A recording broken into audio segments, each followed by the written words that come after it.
കാറ്റത്ത് കിളിക്കൂടിൻ്റെ ഇന്നത്തെ എപ്പിസോഡിലേക്ക് എല്ലാവർക്കും സ്വാഗതം. വീഡിയോ ആദ്യമായി കാണുകയാണെങ്കിൽ സപ്പോർട്ട് ചെയ്ത് സബ്സ്ക്രൈബ് ചെയ്ത് ലൈക്ക് ചെയ്യാൻ മറക്കല്ലേ. ജയന്തി തന്നെ കുറിച്ച് വിവരിക്കുകയാ. എനിക്കിത് സെക്കൻഡ് മാരേജാ. ആദ്യ വിവാഹം എല്ലാം നോക്കി തന്നെയാ നടത്തിയത്. പക്ഷേ ഞങ്ങൾ തമ്മിൽ ശരിയായില്ല. തുടർച്ചയായി പ്രശ്നങ്ങളോട് പ്രശ്നങ്ങളായിരുന്നു. ഒരു ഘട്ടം കഴിഞ്ഞപ്പോൾ അങ്ങനൊരു ജീവിതം വേണ്ടാന്ന് തീരുമാനിച്ചു. ഇപ്പോൾ ഡിവോഴ്സിന് അപേക്ഷിച്ചിരിക്കുക. കുറച്ചു നാളുകൾക്കുള്ളിൽ ഡിവോഴ്സ് കിട്ടും. എല്ലാം ഞങ്ങൾ കണ്ടപ്പോൾ പറഞ്ഞിട്ടുള്ളതാ എന്ന് ജയന്തി പറയുന്നതുകൾക്ക് എല്ലാവരും സംശയത്തോടെ സുഭാഷ് ഏട്ടന്റെ മുഖത്തേക്ക് നോക്കുക. അതെ എന്ന് സുഭാഷും സമ്മതിക്കുന്നുണ്ട്. ഇത്രയും സെൻസിറ്റീവായ കാര്യങ്ങളെ ആദ്യമേ സംസാരിക്കുന്നതല്ലേ നല്ലത് എന്ന് ജയന്തി ചോദിക്കെ, സോറി സുഭാഷ് ഏട്ടൻ ഞങ്ങളോട് ഇതൊന്നും പറഞ്ഞില്ല. അതാ എന്ന് നിധി പറയുന്നുണ്ട്. ഡിവോഴ്സ് കിട്ടിയായിരുന്നു എന്ന് സുധീഷ് ചോദിക്കെ, കിട്ടും. ഒരു 2-3 മാസത്തിനുള്ളിൽ ഉറപ്പായും കിട്ടുമെന്ന് ജയന്തിയുടെ അച്ഛനും പറയുകയാ. 5-6 വർഷം അയാളുടെ കൂടെ എന്റെ മോള് സഹിച്ച് ജീവിച്ചു. പറ്റാതായപ്പോഴാ ഞങ്ങൾ കൂട്ടിക്കൊണ്ടു പോയത്. ഇപ്പോൾ ഞങ്ങളോടൊപ്പം 3 വർഷമായി എന്ന് ജയന്തിയുടെ അമ്മ പറയുന്നതുകൾക്ക് ഹരീഷും സുധീഷിനോടായി ശബ്ദം താഴ്ത്തി, അപ്പൊ 9 വർഷമായില്ലേ? വയസ്സ് കുറെ ആയി കാണൂലേ എന്ന് ചോദിക്കേ. അത് കണ്ടാലും തോന്നുന്നുണ്ടെന്ന് സുധീഷും. ഡിവോഴ്സ് ഉടനെ കിട്ടിയേനെ, പക്ഷെ അയാളെ തരില്ലെന്ന് ആദ്യം വാശി പിടിച്ചു. ഇപ്പോഴാ കിട്ടിയത് എന്ന് ജയന്തിയുടെ അച്ഛൻ പറയെ അമ്മായും പറയുന്നുണ്ട്. മുൻപ് പറ്റിയ തെറ്റ് ഇനിയും ആവർത്തിക്കേണ്ടെന്ന് വെച്ചാ ഈ അലയൻസ് വന്നപ്പോ എല്ലാം ആദ്യം മുതലേ ജയന്തിക്ക് ബോധ്യപ്പെട്ടിട്ട് മതി എന്ന് തീരുമാനിച്ചത് എന്ന് പറയെ ജയന്തിയുടെ അച്ഛൻ സുഭാഷിനോടായി ചോദിക്കുന്നുണ്ട്, അല്ല ചെറുക്കൻ എന്ത് മാസവരുമാനം ഉണ്ടാവുമെന്ന്. അത് കേട്ട് ബ്രോക്കറും അത് പണി പോലെ ഇരിക്കും, പക്ഷേ സുഭാഷിനെ പോലൊരു പണിക്കാരനെ വീട്ടിലിരിക്കാൻ നേരമുണ്ടാവില്ല, അതാ കാര്യമെന്ന് അയാൾ പറയുന്നതുകൾക്ക് അവർക്ക് സന്തോഷമാവുകയാ. ഇതെല്ലാം കേട്ട് അസ്വസ്ഥതയോടെ ഇരിക്കുകയായിരുന്ന ഭാസ്കരന് മോൾക്ക് എന്ത് പ്രായമുണ്ട് എന്ന് ചോദിക്കുക. എനിക്ക് 35 വയസ്സാവുന്നു എന്ന് ജയന്തി പറയേ. 35ഓ എന്ന് അച്ഛനും അമ്പരപ്പോടെ ചോദിക്കുക. അതൊക്കെ ഞങ്ങൾ സംസാരിച്ചതാച്ചാ, അതൊന്നും എനിക്ക് പ്രശ്നമല്ലെന്ന് സുഭാഷും പറയുന്നുണ്ട്. ചെറുക്കൻ 3 വയസ്സിനേക്കാൾ ഇളയതാണെന്നല്ലേ ഉള്ളൂ, അതൊക്കെ ഇപ്പൊ ആര് നോക്കുന്നു എന്ന് ജയന്തിയുടെ അമ്മായും പറയുകയാ. ഞങ്ങൾ നോക്കും, പറഞ്ഞ കേൾക്കാത്തോണ്ടാ എന്ന് ഭാസ്കരൻ ദേഷ്യത്തോടെ പെറുപിറുക്കുകയാ. സുഭാഷും അച്ഛനൊന്നും മിണ്ടാതിരിക്കെ. അച്ഛ എല്ലാം ആദ്യം സംസാരിച്ചിട്ടാണല്ലോ ഞാൻ സമ്മതിച്ചത് എന്നവൻ പറയുന്നുണ്ട്. സുഭാഷ് പറഞ്ഞത് പ്രകാരം ഞങ്ങൾ എല്ലാത്തിനും തയ്യാറാണ്. നിങ്ങൾ റെഡിയാണെങ്കിൽ വരുന്ന വെള്ളിയാഴ്ച നല്ല ദിവസമാണ്, അന്ന് നിശ്ചയം നടത്തി വെക്കാമെന്ന് ജയന്തിയുടെ അച്ഛനും പറയുകയാണ്. അത് കേട്ട് അമ്പരപ്പോടെ നിശ്ചയോ എന്ന് നികേഷും ചോദിക്കുന്നുണ്ട്. ബ്രോക്കറും ഭാസ്കരനോടായി വീട്ടിലെ കാരണവരല്ലേ പറയേണ്ടത്, പറയൂ ഭാസ്കരേട്ടാ, നമുക്കതങ്ങ് ഉറപ്പിക്കല്ലേ എന്ന് ചോദിക്കേ. ഭാസ്കരൻ അവിടെ നിന്ന് എഴുന്നേറ്റ്, പിന്നെ എന്നോട് ചോദിച്ചിട്ടാണല്ലോ ഇതെല്ലാം നടക്കുന്നത്, മാറി നിൽക്കടാന്ന് പറഞ്ഞ് പോവാൻ തുടങ്ങുമ്പോഴേക്കും ഭാസ്കരേട്ടാ എന്ന് ബ്രോക്കർ വിളിക്കുന്നുണ്ട്. ഭാസ്കരനും തിരിഞ്ഞു നിന്ന്, ഭാസ്കരൻ നിന്റെ എന്നെ കൊണ്ടൊന്നും പറയിപ്പിക്കണ്ടെന്നും പറഞ്ഞ് അവിടുന്ന് പോവുകയാ. ബ്രോക്കർ സുഭാഷിനോടായി, എന്താ സുഭാഷ ഇത് എന്ന് ചോദിക്കേ. ഞാൻ മുമ്പ് സംസാരിച്ചിരുന്നതല്ലേ, അച്ഛന്റെ സ്വഭാവം അതാ, നിങ്ങളതൊന്നും കാര്യമാക്കേണ്ടെന്ന് സുഭാഷ് പറയുന്നുണ്ട്. അപ്പൊ സമയം നോക്കി ഞങ്ങൾ അറിയിക്കാമെന്ന് പറഞ്ഞ് യാത്ര പറഞ്ഞ് അവരിറങ്ങുകയാ. സുഭാഷും അവരെ യാത്ര അയക്കാനായി ഉമ്മറത്തേക്ക് ചെല്ലുന്നുണ്ട്. സുധീഷും കൂട്ടരും കസേരകളെല്ലാം അടുക്കി വെക്കുമ്പോഴേക്കും അതിലേ പോവാൻ തുടങ്ങുകയായിരുന്ന സുഭാഷ് ഏട്ടനോടായി, സുഭാഷ് ഏട്ടൻ ഒന്ന് നിന്നേ എന്ന് പറഞ്ഞ് വിളിച്ചു നിർത്തുന്നുണ്ട് സുധീഷ്. കുറച്ച് കാര്യങ്ങൾ ചോദിക്കാനുണ്ടായിരുന്നു എന്ന് സുധീഷ് പറയെ. അതെ, ഞാൻ ഇത്തിരി വെള്ളം കുടിച്ചിട്ട് വരാമെന്ന് പറഞ്ഞ് സുഭാഷ് പോവാൻ തുടങ്ങുന്നുണ്ടെങ്കിലും, വെള്ളം പിന്നെ കുടിച്ചാൽ മതി, ആദ്യം ഞാൻ ചോദിക്കുന്നതിന് ഉത്തരം പറ എന്ന് സുധീഷ് പറയുന്നുണ്ട്. ഇതിനാണോ ആരോടും പറയാണ്ട് പോയി കല്യാണം ഉറപ്പിച്ചിട്ട് വന്നത് എന്ന് ഹരീഷും ചോദിക്കുന്നുണ്ട്. അതിനിപ്പോ എന്താടാ, നിങ്ങളുടെ ചേട്ടന്റെ കല്യാണം നടക്കണമെന്നത് നിങ്ങൾക്ക് കൂടിയുള്ള ആഗ്രഹമായിരുന്നില്ലേ എന്ന് സുഭാഷ് ചേട്ടൻ ചോദിക്കുന്നുണ്ട്. അതിന് ഇങ്ങനെയാണോ പരിഹാരം കാണേണ്ടത് എന്ന് ഹരീഷ് ചോദിക്കെ. സുധീഷും, സുഭാഷ് ഏട്ടാ, ആ പെണ്ണിനെ പറ്റിയോ കുടുംബത്തെ പറ്റിയോ ഒരു വാക്കുപോലും അന്വേഷിക്കാതെയും ഞങ്ങളോട് പോലും പറയാതെയും എന്തിനാ ഒറ്റയ്ക്ക് പോയി എല്ലാം തീരുമാനിച്ചിട്ട് വന്നത് എന്ന് സുധീഷ് ചോദിക്കെ. നിധിയും, ശരി ആയിക്കോട്ടെ, പക്ഷെ ഇതാണ് വേണ്ട ബന്ധമെന്ന് സുഭാഷ് ഏട്ടൻ ഉറപ്പുണ്ടോ എന്ന് ചോദിക്കുന്നുണ്ടെങ്കിലും സുഭാഷ് ഒന്നും മിണ്ടാതെ തല കുനിച്ച് നിൽപ്പാ. സുഭാഷ് ഏട്ടാ, ഈ സെക്കൻഡ് മാരേജിന് ഒരുങ്ങുന്ന പെണ്ണിനെ തന്നെ വേണമോ നമുക്ക് എന്ന് സുധീഷ് ചോദിക്കുന്നുണ്ട്. അതെന്താടാ, ഒരു വിവാഹം ശരിയായില്ലെങ്കിൽ വേറൊരാളെ വിവാഹം കഴിക്കുന്നത് തെറ്റാണോ എന്ന് സുഭാഷ് ഏട്ടനും ചോദിക്കുക. ചേട്ടൻ്റെത് 2ാം കല്യാണമാണെങ്കിൽ കുഴപ്പമില്ലായിരുന്നു, ഇത് അങ്ങനെയല്ലല്ലോ, പോരാത്തതിന് ചേട്ടനേക്കാൾ പ്രായം കൂടുതലും, അങ്ങനെ ഒരാളെ തിരക്കിട്ട് കല്യാണം കഴിക്കേണ്ട എന്ത് കാര്യമാണുള്ളത് സുഭാഷ് ഏട്ടാ എന്ന് ഹരീഷും ചോദിക്കുന്നുണ്ട്. നികേഷും പറയുകയാ. അതെ സുഭാഷ് ഏട്ടാ, ആ വീട്ടുകാരെയും ആ സ്ത്രീയെയും ഞാൻ തെറ്റു പറയുന്നില്ല, അത് അവരുടെ തീരുമാനം, പക്ഷേ സുഭാഷ് ഏട്ടന് ശരിയാവുന്നതാണോ എന്ന് നമ്മൾ നോക്കണ്ടേ. ഹരീഷും പറയുന്നുണ്ട്, നമ്മൾ എത്ര വീട്ടിൽ പെണ്ണു കാണാൻ പോയി, എവിടെയെങ്കിലും ഒരു പെണ്ണ് ഇങ്ങോട്ട് വന്ന് ചെറുക്കനെ കാണണമെന്ന് പറഞ്ഞിട്ടുണ്ടോ എന്നവൻ ചോദിക്കേ. സുഭാഷും ചോദിക്കുന്നുണ്ട്, അപ്പൊ നിങ്ങളുടെ പ്രശ്നം എന്താ, ആ കുട്ടി ഇങ്ങോട്ട് വന്നതാണോ, ഇതത്ര പഴയ കാലമൊന്നും അല്ലല്ലോ, കാര്യങ്ങൾ മാറിയെന്ന് വരില്ലെന്ന് ചോദിക്കുന്നുണ്ട്. അത് കേട്ട് നിധിയും, ആയിക്കോട്ടെ, സെക്കൻഡറി മാരേജ് ആയാലും പെൺകുട്ടി ഇങ്ങോട്ട് വന്നതൊന്നും തെറ്റല്ല, സമ്മതിച്ചു, പക്ഷെ അവരെ പറ്റി ശരിയായിട്ട് അന്വേഷിച്ചിട്ടാണോ സുഭാഷ് ഏട്ടൻ സമ്മതിച്ചത്? അവരുടെ സംസാരത്തിൽ അനാവശ്യമായൊരു തിടുക്കമുണ്ടായിരുന്നില്ലേ, അത് ശ്രദ്ധിച്ചോ? സാധാരണ ഒരു വീട്ടിൽ നിന്ന് ആ വീട്ടിലെ കാരണവർ സംസാരം നിർത്തി ഇറങ്ങിപ്പോയാ അത് ഫെയിൽ ആവേണ്ടതാ. അവരത് കാര്യമാക്കിയേ ഇല്ല. മാത്രമല്ല ആദ്യമായിട്ട് കാണാൻ വരുമ്പോഴേക്കും നിശ്ചയത്തിന്റെ തീയതിയും കുറിച്ച് വന്നിരിക്കുക. എങ്ങനെയെങ്കിലും വെള്ളിയാഴ്ച നിശ്ചയം നടത്തിയാൽ മതിയെന്ന് അവർക്ക്. നമ്മളാരും ആ വീടും പരിസരവും കണ്ടിട്ട് പോലുമില്ല എന്ന് നിധി സംശയത്തോടെ പറയേ. നിശ്ചയത്തിന് കാണാലോ മോളെ എന്ന് സുധീഷും പറയുന്നുണ്ട്. അതെങ്ങനെയാ സുഭാഷ് ഏട്ടാ? നിശ്ചയം കഴിഞ്ഞാൽ നമുക്ക് പിന്മാറാൻ പറ്റുമെന്ന് വിചാരിക്കുന്നുണ്ടോ? ഒന്ന് നന്നായിട്ട് ആലോചിച്ചിട്ട് തീരുമാനിച്ചാൽ പോരെയെന്ന് നിധി ചോദിക്കുന്നുണ്ട്. നീയും ഇപ്പോ ഇവരോടൊപ്പം ചേർന്ന് സംസാരിക്കുകയാണ് മോളെ. എന്റെ കല്യാണം നടക്കണമെന്ന് നിങ്ങളെല്ലാവരും ആഗ്രഹിച്ചതല്ലേ?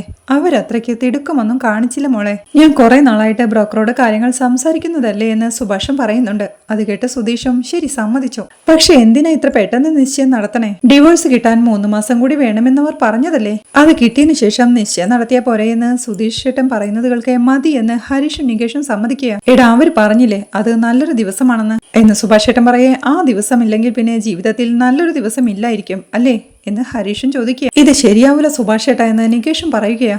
എന്ത് വർത്താനാ നിങ്ങൾ ഈ പറയുന്നത്? ഞാൻ കല്യാണം കഴിക്കാതിരിക്കുന്നതിലായിരുന്നല്ലോ നിങ്ങളുടെയൊക്കെ പ്രശ്നം.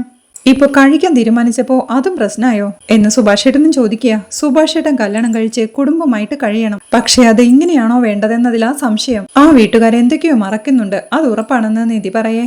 കറക്റ്റ്, നിധി പറഞ്ഞത് ശരിയാണെന്ന് സുധീഷും. ദേ സുഭാഷ് ഏട്ടാ, ചേട്ടൻ ഏതോ കെണിയിലേക്കാണ് പോകുന്നതെന്ന് എനിക്ക് സംശയം കേട്ടോ എന്ന് സുധീഷ് സംശയത്തോടെ പറയേ. എടാ അങ്ങനെയൊന്നും പറയില്ല സുധീഷേ എന്ന് സുഭാഷ് പറയുമ്പോഴേക്കും ഇതെല്ലാം കേട്ട് പിന്നമ്പുറത്ത് ബീഡിയും വലിച്ചു നിൽക്കായിരുന്ന അച്ഛനും അവരുടെ അടുത്തേക്ക് ചെല്ലുന്നുണ്ട്. എടാ അങ്ങനെയൊന്നും പറയില്ല സുധീഷേ. എടാ ഇവിടെ പറഞ്ഞില്ലെന്നേ ഉള്ളൂ, ഞാൻ ആ ബ്രോക്കറുമായി വിശദമായി സംസാരിച്ചതാ. ആ പെൺകുട്ടിയെ നേരിൽ കണ്ട് എല്ലാ കാര്യങ്ങളും വിശദമായി തുറന്നു പറയുകയും ചെയ്തു എന്ന് സുഭാഷ് പറയുന്നത് കേൾക്കെ. എന്താടാ ആ 2ാം കെട്ടുകാരിയായ ഭാര്യയായി നീ അങ്ങ് തീരുമാനിച്ചോ എന്നച്ഛൻ ചോദിക്കേ. അതെ അച്ഛ എന്ന് സുഭാഷും. എടാ നിനക്കെന്തിനടാ ഇങ്ങനൊരു കല്യാണം? അവള് നിന്നേക്കാൾ മൂത്തതല്ലേ എന്നച്ഛൻ ചോദിക്കേ. അക്കാര്യങ്ങളൊക്കെ ഞങ്ങൾ സംസാരിച്ച് തീർത്തതാ, ഇനിയിപ്പോ അതിനെക്കുറിച്ചൊന്നും ചോദിക്കേണ്ടെന്ന് സുഭാഷും. സുധീഷും പറയുന്നുണ്ട്. സുഭാഷ് ഏട്ടാ, ഡിവോഴ്സ് പോലും പ്രോപ്പറായിട്ട് കിട്ടിയിട്ടില്ല. അത് കിട്ടിയതിനു ശേഷം നമുക്ക് നിശ്ചയം നടത്താന്നേ. എന്തിനാ ഇപ്പൊ ഇങ്ങനെ ധൃതി പിടിക്കുന്നേ?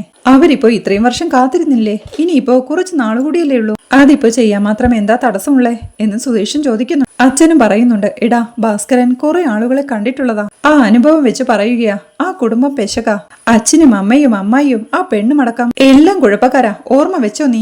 എടാ അവർക്ക് അല്പമെങ്കിലും മര്യാദയുണ്ടായിരുന്നെങ്കിൽ 2ാം വിവാഹത്തിന് തയ്യാറായി നിൽക്കുന്ന പെണ്ണിനെയും കൊണ്ട് ആദ്യ വിവാഹം നടക്കാൻ നിൽക്കുന്ന ചെറുക്കന്റെ വീട്ടിലേക്ക് കയറി വരുമോ എന്നച്ഛൻ ചോദിക്കുന്നവർക്ക് സുഭാഷും പറയുന്നുണ്ട്. ആദ്യത്തെ വിവാഹം പ്രശ്നമായതുകൊണ്ട് എല്ലാം കാലേക്കുട്ടി നോക്കിയും കണ്ടും ചെയ്യാനാണെന്ന് അവര് പറഞ്ഞില്ലേ അച്ഛ എന്ന് അവൻ ചോദിക്കുക. എടാ നീ ആദ്യം നോക്കിയും കണ്ടും കാര്യങ്ങൾ ചെയ്യടാ കഴുതേ. കല്യാണം നടക്കുന്നില്ലെന്ന് വിചാരിച്ച് എവിടെയെങ്കിലും ചെന്ന് തല വെക്കണോ?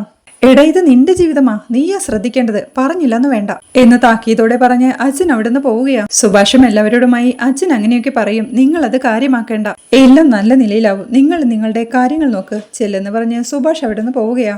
രാത്രിയാവുമ്പോൾ പരസ്പരം ഒന്നും മിണ്ടാതെ ഹാളിൽ ടെൻഷനോടെ ഇരിപ്പാണ് നിധിയും കൂട്ടരും. നിധി എല്ലാവരോടുമായി പറയുന്നുണ്ട്. നമ്മള് കൂടുതൽ ആലോചിച്ചിട്ടൊന്നും കാര്യമില്ല. ഈ വിവാഹത്തില് സുഭാഷ് ചേട്ടൻ അത്രയ്ക്ക് കോൺഫിഡൻസ് ഉണ്ടെങ്കിൽ നമ്മൾ അതേപറ്റി ഇനി സംസാരിക്കണ്ട അല്ലേ എന്നവൾ ചോദിക്കേ. അതെ, എന്നാ പിന്നെ വരുന്ന പോലെ വരട്ടെ എന്ന് സുധീഷും പറയുന്നുണ്ട്. തലയും കുനിച്ചിരിക്കുന്ന നികേഷിനോടായി നികേഷേ എന്താടാ എന്ന് നിധി ചോദിക്കേ. പേടി തോന്നുന്നേട്ടത്തി അതാ എന്ന് നികേഷ് പറയുന്നുണ്ട്. ഒരു കുഴപ്പവും ഉണ്ടാവില്ല, എല്ലാം നല്ല നിലയിൽ അവസാനിക്കുമെന്ന് വിചാരിക്കേ എന്ന് നിധി അവനെ ആശ്വസിപ്പിക്കുക.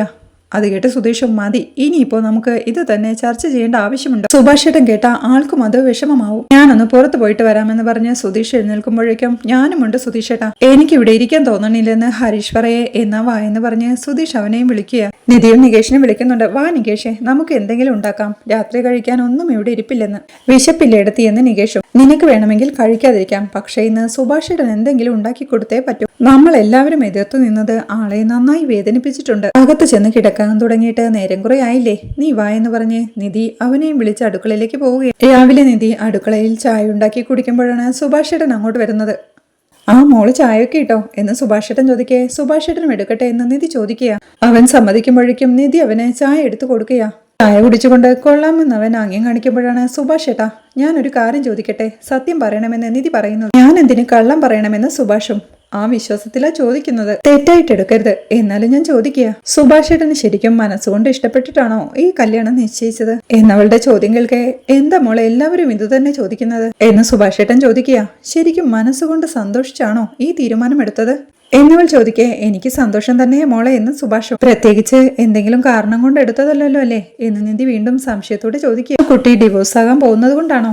അങ്ങനെയുള്ള കുട്ടികളെ വീണ്ടും വിവാഹം കഴിക്കാൻ പാടില്ലെന്നൊന്നും ഇല്ലല്ലോ എന്ന് സുഭാഷ് ചേട്ടനും. അയ്യോ അതൊന്നുമല്ല, അതിലൊന്നും ഞാൻ തെറ്റു പറയില്ല എന്നവൾ പറയേ. പിന്നെന്താ, ആ കുട്ടിക്ക് പ്രായക്കൂടുതലുള്ളത് കൊണ്ടാണോ എന്ന് സുഭാഷേട്ടൻ ചോദിക്കുക. അതും രണ്ടുപേര് തമ്മിലുള്ള തീരുമാനമാ, അതിലൊന്നും ആരും എതിര് പറയില്ല എന്നവൾ പറയേ. പിന്നെന്താ പ്രശ്നമെന്ന് സുഭാഷേട്ടനും ചോദിക്കുക. എനിക്ക് ഈ കല്യാണത്തിന്റെ പ്രോസസ്സിലാ ടെൻഷൻ. ഇത്ര പെട്ടെന്നായോ എന്നൊരു തോന്നല്. ഇങ്ങനെയെങ്കിലും ഈ കല്യാണം ഒന്ന് നടന്നു കിട്ടിയാൽ മതി എന്ന് സുഭാഷേട്ടൻ വിചാരിക്കുന്നത് പോലെ. നമ്മളാരും പെണ്ണിന്റെ വീട്ടിൽ പോയിട്ടില്ല, അവളെ പറ്റി അന്വേഷിച്ചിട്ടുമില്ല. അപ്പോഴേക്കും നിശ്ചയം വരെ തീരുമാനിച്ചു. അതാ എല്ലാ തീരുമാനവും അവരെടുക്കുന്നു, നമ്മൾ വെറുതെ ഓക്കെ എന്ന് മാത്രം പറയുന്നു.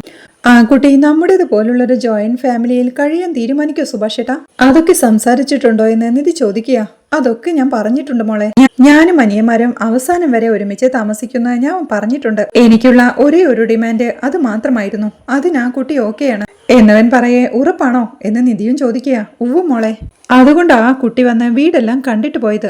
കണ്ടിട്ടും ആ കുട്ടി കുഴപ്പമൊന്നും പറഞ്ഞില്ലല്ലോ, പിന്നെന്താന്ന് സുഭാഷേട്ടൻ ചോദിക്കുക. ഞാൻ എടുത്തു ചോദിക്കുന്നത് വേറൊന്നും കൊണ്ടല്ല. സുഭാഷേട്ടൻ ഈ കുടുംബം എത്രത്തോളം വലുതാണെന്ന് എനിക്കറിയാം. കല്യാണം കഴിഞ്ഞിട്ട് ആ കുട്ടി മാറി താമസിക്കണമെന്ന് പറഞ്ഞാൽ അത് സുഭാഷേട്ടന് താങ്ങാൻ പറ്റില്ല എന്നും എനിക്കറിയാം. ആ കാരണം കൊണ്ട് നിങ്ങളുടെ ജീവിതത്തിന് ഒരു പ്രശ്നം ഉണ്ടാവരുത് എന്ന് നിധി പറയുക. ഏയ് ഒന്നും ഉണ്ടാവില്ല മോളെ, മോള് ധൈര്യമായിട്ടിരിക്കുന്ന സുഭാഷേട്ടനും പറയുക. സുഭാഷേട്ടൻ ഓക്കെ ആണെങ്കിൽ എനിക്ക് പ്രശ്നമൊന്നുമില്ല. സുഭാഷേട്ടൻ ആ കുട്ടിയോട് ഒരു ദിവസമല്ലേ സംസാരിച്ചുള്ളൂ എന്നവൾ ചോദിക്കേ. അതെ എന്ന് സുഭാഷും. എത്ര നേരം?